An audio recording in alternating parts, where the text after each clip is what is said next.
پونچھ کے اندر اور سری نگر کے اندر, تو انہوں نے ایک جعلی انسٹرومنٹ آف ایکسیشن کا سہارا لیا تھا. اگر اس انسٹرومنٹ آف ایکسیشن کو بھی آپ دیکھیں تو اس کے اوپر جو ڈیٹ پڑی ہوئی ہے 26 اکتوبر غالباً, اس سے ایک دن پہلے انڈین فورسز جو تھی وہ سری نگر میں اور پونچھ میں لینڈ کر چکی تھی, کیونکہ جو مجاہدین تھے جنہوں نے کشمیر آزاد کرایا بلتستان کی طرف سے زوجیلا پاس کراس کر کے آ رہے تھے, وہ پونچھ اور سری نگر کے دروازے پہ دستک دے رہے تھے. تو انڈیا نے ایک فراڈ کھیلا, نہرو نے ایک فراڈ کھیلا, ماؤنٹ بیٹن اس کے ساتھ تھا, کیونکہ آپ کو پتا ہے نہرو اور ماؤنٹ بیٹن اور نہرو کے ماؤنٹ بیٹن کی فیملی کے ساتھ کیا تعلقات تھے, اور انہوں نے یہ کھیل کھیل کے مہاراجہ جو ہے اس وقت اس دن سری نگر سے جموں ٹریول کر رہا تھا, تو وہ سائن نہیں کر سکتا تھا وہ معاہدہ, اور وہ پٹیل کے کہنے پہ وہاں سے نکلا تھا. تو پہلے دن سے یہ چیز انڈر انڈین آکوپیشن ہے, اور دوسرا 1820 سے اگر آپ اس کو دیکھیں, جب مہاراجہ رنجیت سنگھ نے انیکس کیا تھا کشمیر کو, اور پھر اس کے بعد 1840 میں اس کے اندر ایک رولر آیا تھا, اس دن سے وہاں پہ جو مسلمان رہ رہے ہیں, جو آج بھی کرفیو کی زد میں ہے, جو آج بھی ہیومن رائٹس ابیوزز جن کے اوپر انفلٹ کی جا رہی ہیں, وہ 1820 سے اسی سٹیٹ پہ چلے آ رہے ہیں. یعنی کشمیر میں اگر آپ 1947 سے پہلے اٹھا کے دیکھیں تو وہاں پہ اتنا برا حال تھا کہ مسلمانوں کو لٹرلی جانوروں کی طرح اور ایک ہرڈ کی طرح تصور کیا تھا. وہاں پہ آوازیں لگتی تھی جب بس چل رہی ہوتی تھی, کسی جگہ رکتی تھی کہ ہندو پانی اور مسلم پانی. اب اس سے 47 کے بعد سے چونکہ 2 نیشن اسٹیٹ بن گئی, تو ہم نے کشمیر کا مقدمہ جو ہے اس کو ہم نے کہا, کیونکہ پرنسلی اسٹیٹس کا ایک معاہدہ تھا جو بڑا کیٹیگوریکلی کلیئر تھا کہ ڈومینیٹڈ جہاں پہ پاپولیشن ہوگی وہ اسی ریاست کے ساتھ جائے, اسی نیشنل اسٹیٹ کے ساتھ, اسی ملک کے ساتھ جائیں گے. یہاں پہ آج بھی ویلی میں کوئی 92% مسلم پاپولیشن ہے, جموں میں 63% ہے. اس زمانے میں تو اس کا گراف اور بھی بہتر تبدیل تھا. تقریباً آپ کہہ سکتے ہیں کہ ویلی میں تو 100% مسلم پاپولیشن, 99% مسلم پاپولیشن. لیکن ہوا وہی جو میں نے آپ کا ماؤنٹ بیٹن, نہرو, ان کا نیکسس, اس کی فیملی کا نیکسس, انہوں نے گیم کھیل. ابھی کس کا نیکسس ہے بریگیڈ صاحب, ابھی کس کا نیکسس ہے؟ ابھی بھی تو ہمیں ایک نیکسس نظر آ رہا ہے نا, ایک ایول نیکسس نظر آ رہا ہے.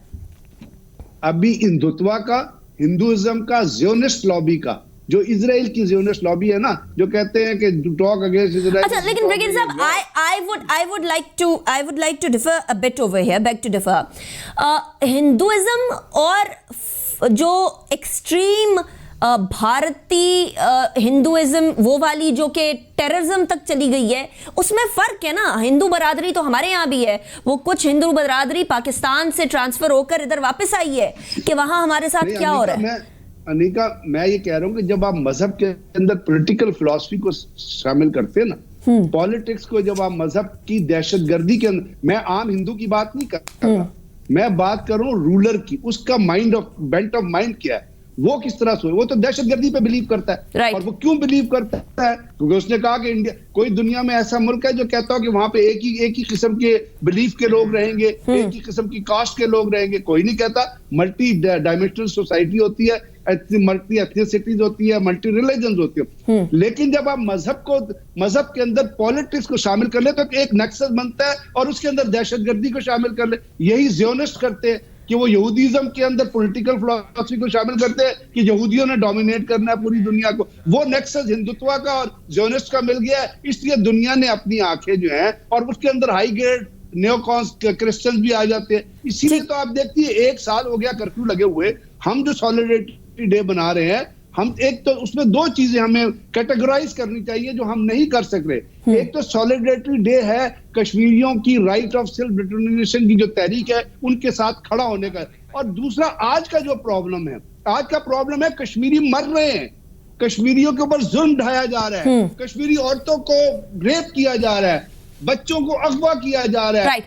And Brigadier صاحب, who would know this better than Mashal ملک, جو کہ ہمارے ساتھ موجود بھی ہیں. مشال کی طرف ہی میں جاؤں گی. Mashal, thank you so much for joining me in my show.